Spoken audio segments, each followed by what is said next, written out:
Good morning বন্ধুরা, তোমরা সবাই কেমন আছো? আশা করি ভালো আছি, সুস্থ আছো। আমিও ভালো আছি। আমার নতুন একটি ব্লগে তোমাদের অনেক স্বাগত। তো বন্ধুরা দেখো, ভাতের হাঁড়ি ওপর দিয়ে দিলাম, আর এইদিকে ছোটো আলুগুলোকে আমি 4 পিস করে কেটে নিয়েছি। আর তারপর হচ্ছে গিয়ে আমি আলুগুলোকে ভাপিয়ে নিলাম, যাতে একটু তাড়াতাড়ি করে ভাজা হয়ে যায়। আর এই আলুগুলোকে এভাবে খেলেই ভালো লাগে, বেশ ভালো লাগে ভাজা এই আলুগুলোকে। তারপর দেখো, আমার ভাজাটা অলমোস্ট হয়েই গিয়েছে। এরপর কোকোর কাণ্ড কারখানা দেখো। আসো আপা আমার কাছে। এই দেখো মশা মশা, এই দেখ দেখ মশা ঢুকছে, দেখ ওই যে মশা, ওই যে মশা দেখছিস, রাত ভর উৎপাত মশার। এই জন্যই তো একটা মারতে পারছিলাম আমি। ওই দেখ এই তো মশা একদম, দেখ রক্ত দিয়ে পেট ভরা, দেখ দেখছিস, এই দেখ রক্ত দিয়ে পেট ভরা মশার পেট, দেখছো? ওই দেখো কাণ্ড, দেখো কাণ্ড। আচ্ছা আচ্ছা কি ওখানে, এ হে নাকের সর্দি শুকিয়ে আছে, নাকে সর্দি শুকিয়ে আছে।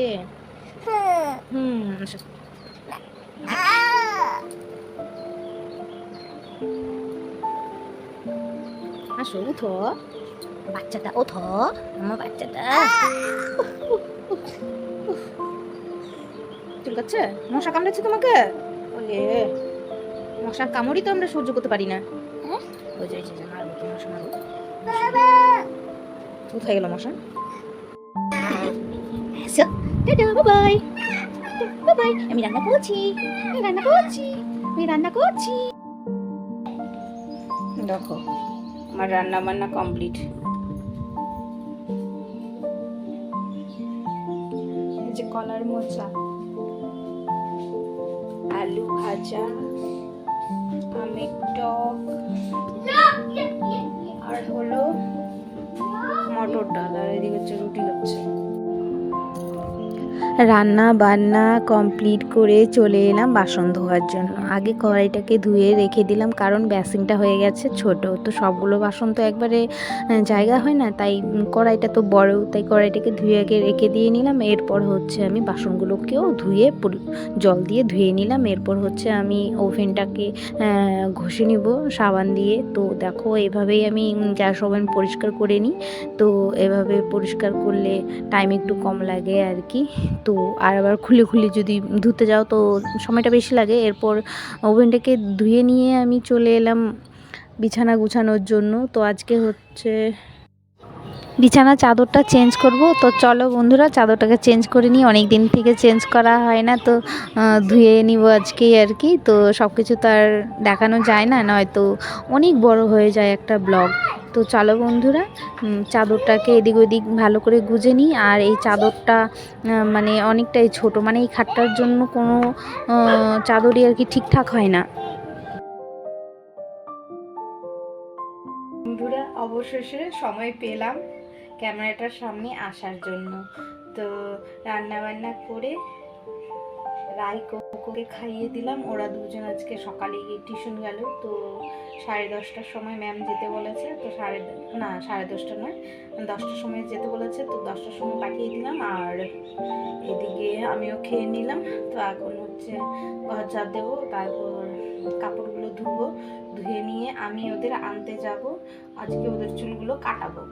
তো কাজ বাজ সারবো, তারপরে আমিও স্নান করবো, তারপর যাব তো ওদেরকে আনতে 11:30টার সময়। তো যাই হোক বন্ধুরা, কালকে তো ভোট গেল আমাদের এখানে, ভোট শোট দিয়ে এলাম। এই যে দেখো, তো বিশাল লাইন ছিল, 1 থেকে 1.5 ঘন্টা দাঁড়িয়েছিলাম ভোট দেওয়ার জন্য। তো আমি গিয়েছি 11:30, হ্যাঁ 11:30টার সময়, আর হয়েছে আমার প্রায় 1:45 এরকম হয়ে গেছে।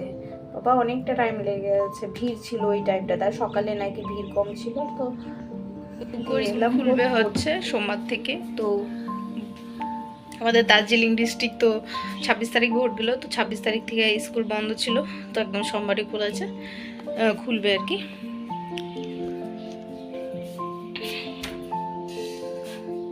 তো বন্ধুরা, এই যে একটা ব্লাউজ করেছি দেখো,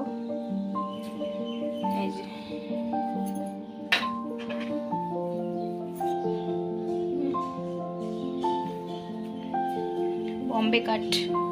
বম্বে কাট ব্লাউজ বানিয়েছি।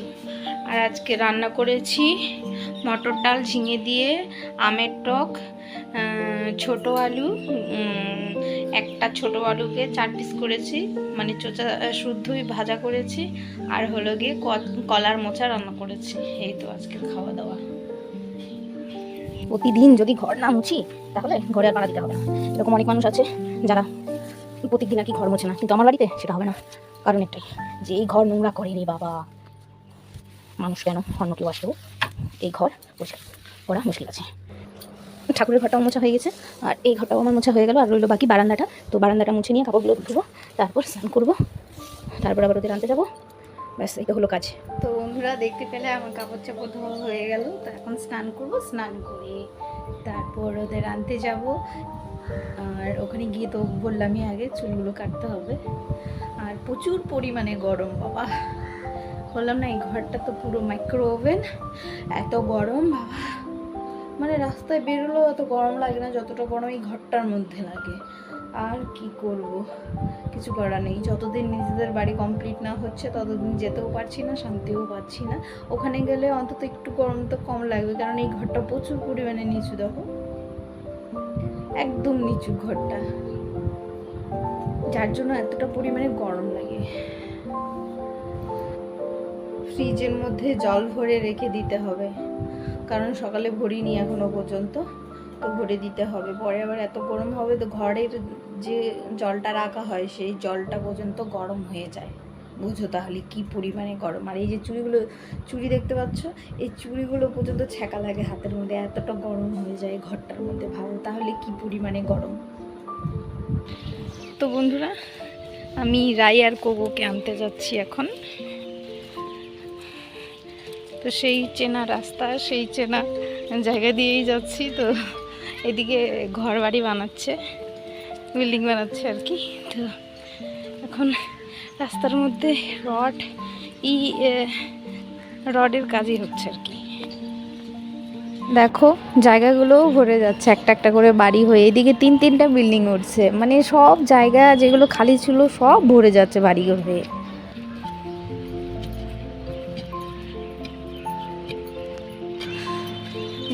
যে চুল কাটে তাকে জিজ্ঞেস করলাম লাইন আছে কি নেই, তো বললো যে নিয়ে আসো। তো টিউশন থেকে এখনই তাড়াতাড়ি করে নিয়ে যাবো, নয়তো আবার ভিড় পড়ে যেতে পারে।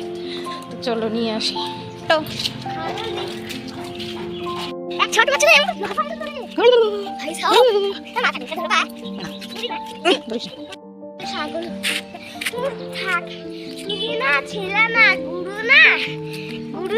আগে না থাকতো এই যে ঠামির কাছে, তাই তুমি কে ছিলে বললো? না আগে, তোমার বিয়ে হয়েছিল না? তাই তুমি জানিস বিয়ে হয়েছে কি হয়নি? হয়েছে তো, তোমার সিঁদুর লাগাচ্ছে না? সিঁদুর লাগালে কি বিয়ে হয়ে যায়? হ্যাঁ। আর কোকো ঘুমাচ্ছে, কোকোকে নিয়ে নি, কোকো যদি ওঠে তো পরে নিয়ে যাবে। আর এই যে হয়ে যাচ্ছে আমার সাথে। তো সন্ধ্যাবেলা আসবো, এখন আর আসবো না।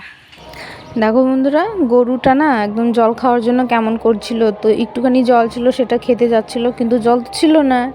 তো তারপর আমি মাকে বললাম, মা গরুটাকে জল দাও তো। তারপর মা এই যে জল দিচ্ছিল, অনেকটা জল খেয়েছে। তো বন্ধুরা, এই যে দেখতে পাচ্ছ ফুলগুলো, এগুলো এখন উঠিয়ে বাড়ি নিয়ে যাবো আমি। সমস্ত ফুলগুলো এখন উঠাবো, মানে এখান দিয়ে নামবো, এখানে পা দিব, তারপরে ওখানে যাব। না না না, ব্যথা পাবো না, তুমি ধরে ধরে নামবো, ধরে ধরে নামবো।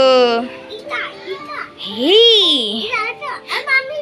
না, তুমি যাবে না, তুমি ব্যথা পাবে।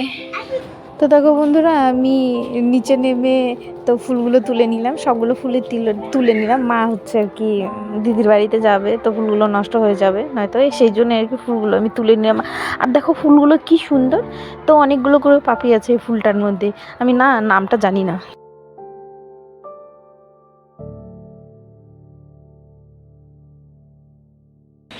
তো বন্ধুরা, দুপুরবেলা তো বাড়িতে এলাম, তোমরা দেখতে পেলে। তো কোকো ঘুমাচ্ছিল আর আমি এদিকে চলে আসি। আর এখন ওই যে ফুলগুলো তুলে নিলাম। তো মা আবার দিদিদের বাড়িতে যাবে, তো বাড়িতে থাকবে না, তো ফুলগুলো নষ্ট হবে, সেজন্য বললো যে ফুলগুলো তুলে নিয়ে তো ওগুলো আর কি নিয়ে যাব বাড়িতে। তো এখন বাড়িতে যাব, চলো।